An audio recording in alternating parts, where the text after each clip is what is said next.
Betrayal doesn't always come crashing through the door. Sometimes, it sneaks in quietly, like a shadow you didn't notice until it's too late. I thought I knew the people closest to me. I thought love was something that could be trusted, that loyalty was an unspoken rule. But when truth revealed itself, it didn't shout, it whispered, slowly unraveling everything I believed in. What happened to me wasn't just about love, it was about trust, about the fragile line between friendship and deceit. And once that line was crossed, there was no going back. My story began in the comfort of what I thought was stability. College life had its usual chaos, late-night study sessions, shared dorm meals, and the endless rush between classes, but within all of that noise, I had found a small circle of peace. At the center of it was Clara, my girlfriend, and Aaron, my closest friend since freshman year. Together, the three of us made a kind of family. Clara was soft-spoken but sharp, always the one to remind me of deadlines, always the one holding my hand through stress. Aaron, in contrast, was carefree with a laugh that could lighten even the heaviest day. They were my anchors, balancing out the constant uncertainty of being young and far from home. At that time, I believed loyalty was simple. I gave it, and I received it. That belief was the foundation of how I lived, how I studied, how I loved. I had no reason to question it. My days blended into nights filled with plans of the future.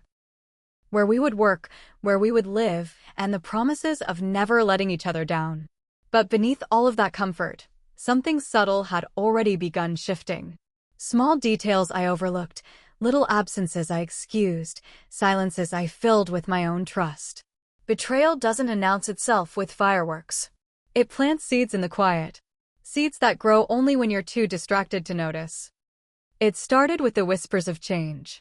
Clara grew distant, distracted during conversations, her eyes drifting elsewhere as though her thoughts were tied to something beyond us.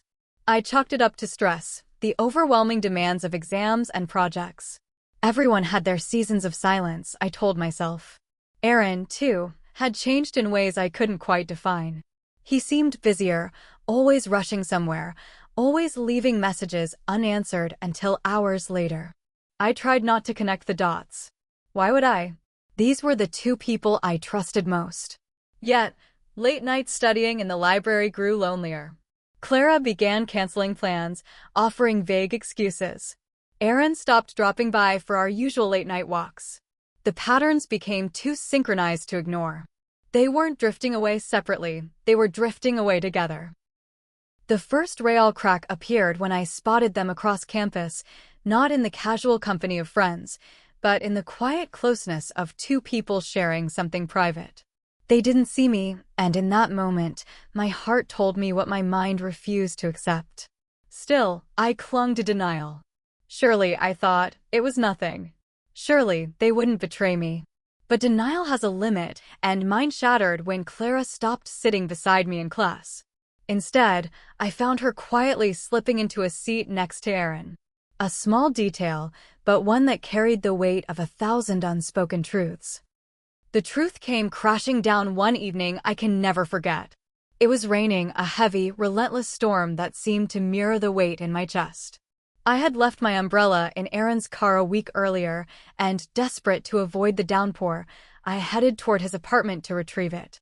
When I reached the door, it wasn't locked. Inside, the faint sound of laughter carried through the dimly lit hallway. Laughter I recognized too well, Clara's. I froze before I even reached the living room. My instinct screamed at me to leave, to walk away and preserve the fragile denial I still clung to. But my feet betrayed me, carrying me forward until the sight I feared most was undeniable.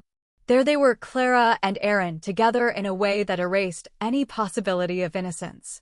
The closeness, the intimacy, the betrayal written in their body language, it was all there, undeniable and devastating. I stood in silence, my world collapsing around me, while they remained oblivious to my presence. In that moment, it wasn't just my relationship with Clara that shattered. It wasn't just my friendship with Aaron that broke. It was my faith in trust itself. The storm outside raged on, but it couldn't compare to the one inside me. I walked away quietly, unnoticed, carrying with me the weight of knowing that everything I had believed in was nothing more than a fragile illusion. Betrayal isn't just about what's done to you. It's about the way it rewires your mind, the way it forces you to see trust differently. In the days that followed, I didn't confront Clara or Aaron. I didn't scream or demand explanations. I simply removed myself because no answer could undo what I had seen. I learned that sometimes betrayal doesn't deserve confrontation. Sometimes the most powerful response is silence, walking away with your dignity intact. The cost of betrayal is always heavier than the betrayal itself. It steals your belief in people, your sense of safety, your ability to see love as something untainted. But even in that pain, I found a strange kind of freedom. I realized that loyalty, once broken, can't be repaired, but it can be rebuilt elsewhere, with people who truly deserve it. The hardest lesson is accepting that the ones you trusted most may be the ones who hurt you deepest. And so I leave you with this question. When trust is shattered, is it better to confront the betrayers or to let silence speak for you?